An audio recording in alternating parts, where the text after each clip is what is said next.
Uang hanya menghampiri orang-orang yang memiliki tipe seperti ini. Dan uang tidak akan menghampiri tipe orang-orang yang seperti ini. Ini adalah sebuah perdebatan yang tidak pernah akan ada habisnya. Saya akan bahas tuntas setelah ini, karena ini adalah sebuah pilihan, tapi yang saya paparkan di sini adalah sebuah fakta. Karena memang harus diakui, orang yang punya uang sama orang yang bermasalah dengan uang memang mindsetnya tuh beda jauh. Oke, yang pertama adalah tipe orang yang pertama adalah orang yang tidak pernah membenci adanya uang. Jadi gini, kalaupun saya suka uang Pak, tapi kenapa saya miskin? Banyak orang berkata seperti itu. Karena pemahaman Anda terhadap uang sendiri itu sudah salah. Makanya Anda tetap miskin. Anda tetap bermasalah secara keuangan. Hati berkata suka uang, tapi bawah sadarnya benci uang. Loh, kok bisa Pak saya benci uang? Oke, sejak kecil ketika Anda diberikan uang banyak, nggak lama lagi uang habis. Anda diberikan 1 juta di dompet, nggak lama lagi 1 juta habis. Bermakna Anda sendiri nggak bisa mengelola uang. Itu termasuk Anda golongan yang membenci uang. Kok bisa begitu Pak? Saya termasuk golongan yang membenci uang. Yes, karena jangan-jangan pemahaman Anda terhadap uang sendiri itu sudah salah. Orang yang tidak membenci soal uang, dia akan tahu bagaimana uang itu akan datang berkelimpahan dalam hidupnya. Uang dari berbagai penjuru akan masuk dalam hidupnya, karena dia juga memahami cara kerja uang. Saya juga sudah pernah bahas itu.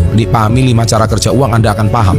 Tonton dulu video itu secara habis, baru Anda akan lanjutkan di video yang satu ini. Dan ketika Anda tidak membenci uang, sadar atau tidak sadar, meskipun Anda mengatakan Anda suka uang, tapi secara pikiran bawah sadar Anda itu justru membenci uang. Jangan-jangan Anda ketika kekurangan uang, Anda sudah mulai mengutuk. Anda kalau ketika kekurangan uang adalah Anda sudah mulai berbicara yang negatif tentang uang. Padahal saya mau beritahu, uang itu netral. Uang itu cuma alat pembayaran. Tidak ada yang salah dengan uang. Yang salah adalah pikiran kita yang negatif, yang salah adalah pemahaman kita yang salah, dan akhirnya uang yang netral ini ikut disalahkan. Itu yang pertama. Nah, yang kedua adalah orang yang tidak mengatakan uang adalah segalanya. Justru Anda harus tahu, saya tahu uang memang bukan segalanya, tapi segalanya itu butuh uang. Ini Anda harus, meskipun saya udah sering berkata ini di channel Success Before 30, nggak ada salahnya saya ulang lagi di video kali ini. Kita lihat Anda sekolah juga butuh uang. Anda hari ini cicilan motor juga butuh uang. Anda hari ini mau traktir teman juga butuh uang. Anda hari ini kalau lebaran mau butuh baju baru juga butuh uang. Segala sesuatu itu butuh uang. Dan Anda berani bilang uang bukan segalanya. Orang yang selalu dikit-dikit bilang uang bukan segalanya, itu sama aja punya hati yang lemah, punya mental yang lemah. Ketika ada masalah dengan uang, ada masalah dengan harta yang berlebih, dan Anda dengan gampangnya ngomong uang bukan segala-galanya. Hey, saya mau beritahu kepada Anda bisa ngubah kata-katanya bukan dengan uang bukan segala-galanya. Anda bisa berkata bahwa uang itu netral, nggak ada yang salah dengan uang, tetapi saya percaya hari ini ada masalah yang bisa diselesaikan bukan cuma dengan uang. Nah, bukankah kata-kata itu lebih bijak? Anda kalau bisa selalu dikit-dikit bahwa uang bukan segala-galanya, percaya sama saya, suatu hari kalau Anda punya uang banyak, nggak lama lagi Anda nggak bakal punya uang lagi. Kok bisa begitu Pak? Karena pemahaman Anda saja sudah berkata seperti itu. Dan uang mengatakan uang bukan segala-galanya. Akhirnya uang ini mampir kepada orang yang membutuhkan uang gitu loh. Kenapa saya bilang uang itu netral? Uang itu kalau datang ke orang yang baik, maka uang itu akan disalurkan untuk hal-hal yang bermanfaat. Uang itu bisa menyantuni fakir miskin. Uang itu bisa membangun tempat ibadah. Uang itu bisa menghidupi anak yatim piatu. Dan banyak manfaatnya kalau uang itu ditempatkan kepada orang yang punya hati yang baik. Tapi uang kalau diletakkan kepada orang yang hatinya busuk, kepada orang yang hatinya itu nggak beres, niscaya dan dia dikit-dikit bilang uang bukan segalanya. Ketika dia punya masalah, dia sedikit-dikit ngomong uang bukan segalanya, niscaya nggak lama lagi doanya akan terkabul. Makanya hati-hati kalau bilang uang bukan segalanya, karena itu bisa jadi kenyataan. Yang ketiga, orang yang tidak pernah mengatakan hidup itu mengalir aja. Uang tidak akan mampir lama di orang ini, karena dia merasa hidup yang penting ngalir gitu. Hidup yang penting saya nggak butuh uang banyak, yang penting saya bahagia. Ya, terjadilah sesuai doa. Menurut saya, apa yang salah dengan uang sih? Bukankah boleh kalau kita bahagia dan punya uang yang banyak? Kenapa Anda selalu mengkonotasikan bahwa bahagia itu yang penting sederhana, nggak punya uang yang banyak? Nah, terjadilah doa Anda terjadi sesuai dengan apa yang Anda doakan, sesuai dengan apa yang Anda harapkan. Pak, saya nggak bisa membeli kebahagiaan dengan uang. It's true. Tapi saya perlu beritahu satu hal, bahwa uang bisa membeli kenyamanan. Uang bisa membeli ranjang yang lebih baik. Uang bisa membeli kenyamanan yang lebih baik. Uang bisa membeli sekolah yang lebih baik.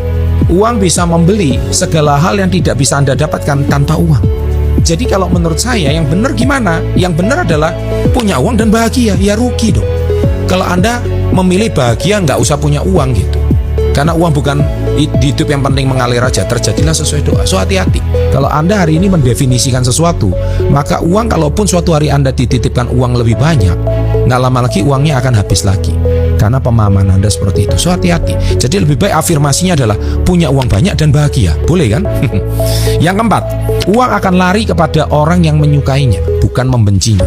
Nah, karena gini, ketika orang frustasi dan depresi itu beda tipis. Jadi ketika uang itu akan lari kepada orang yang benar-benar menyukainya. Ini sama saya, kalaupun Anda hari ini bermasalah dengan orang yang punya uang. Tapi kalau Anda sedikit ngomong, ya saya memang nggak punya uang, saya memang bermasalah, itu menandakan kelemahan mental Anda dan Anda menyalahkan karena Anda nggak punya uang gitu. Itulah sebab uang nggak suka sama kamu. Karena kamu sendiri secara nggak langsung membencinya. Loh, saya suka Pak kalau dikasih uang banyak. Suka itu di mulut, tapi pemahaman bawah sadar Anda benci. Karena bagi Anda uang banyak nggak guna, yang penting saya bahagia. Nah, karena pemahamannya seperti itu, makanya Anda tidak pernah dititipin uang yang banyak. Kalaupun dititip uang yang banyak, nggak lama lagi habis lagi. Seperti yang itu tadi. Karena apa? Sehingga Anda frustasi, depresi, sekarang nggak punya uang, cicilan numpuk, kemudian banyak tunggakan, dan akhirnya yang disalahkan hidup uang bukan segala-galanya. Besok-besok kalau kamu mampir ke sekolahnya anak kamu dan kamu nunggak uang sekolah kamu selama 6 bulan, kamu ngomong sama kepala sekolahnya, ya Pak Kepala Sekolah, uang bukan segala-galanya, jadi cicilan 6 bulan nggak bisa saya lunasi. Bisa nggak kamu ngomong kayak gitu? Coba pikirin aja, nggak bakal. Ya, dan yang kelima adalah uang itu dibawa mati. Siapa bilang uang nggak dibawa mati? Uang itu dibawa mati. Karena bukankah amal dan ibadah kamu itu kamu bawa sampai mati? Dan percaya sama saya, amal dan ibadah kamu itu akan dimudahkan kalau kamu punya uang. Contoh, tempat ibadah kamu butuh memberikan makan. Contoh kalau pengajian atau ada kebaktian gitu, kalau agama Kristen atau Katolik, 1.000 orang contohnya. Bukankah lebih mudah kalau kamu memberikan makan 1.000 orang? Kamu nggak bisa mengatakan bahwa, oh saya nggak punya uang. Nah, uang akan datang kepada orang yang hari ini punya hati yang murni dan tulus, dan Anda bisa membantu orang lebih banyak loh. Bukankah itu beramal? Anda hari ini bangun tempat ibadah mana yang tidak membutuhkan uang? Semua tempat ibadah membutuhkan uang. Anda nggak bisa bilang bahwa uang nggak dibawa mati. Uang itu dibawa mati. Loh Pak, bukankah kita mati kita nggak pegang uang? Saya setuju. Tapi ada hal-hal yang bisa Anda bikin, ada hal-hal yang bisa Anda buat, yaitu amal dan ibadah, itu dibawa sampai mati. Karma baik itu dibawa sampai mati. Dan Anda bisa berbuat banyak karma baik, Anda bisa berbuat banyak amal yang soleha, ibadah yang bagus, itu dengan mempunyai uang lebih banyak. Itulah sebab pemahaman-pemahaman seperti ini harus Anda rubah. Bahkan saya punya seorang teman, seorang bankers, dia bilang, uang itu terlalu mencintai saya. Setiap hari saya didatangin uang. Ini bukan orang gila, bukan orang frustasi, tapi pemahaman dia terhadap uang itu benar. Dan alhasil dia buka bank. Dan memang benar, meskipun itu bank bukan uang dia, tetapi artinya dia tidak pernah kesulitan keuangan. Kenapa dia bisa seperti itu? Karena pemahaman dia terhadap uang itu sudah benar. Yang terpenting, poin yang saya mau sampaikan adalah pemahaman Anda terhadap uang itu harus benar. Sukses untuk Anda, salam hebat luar biasa.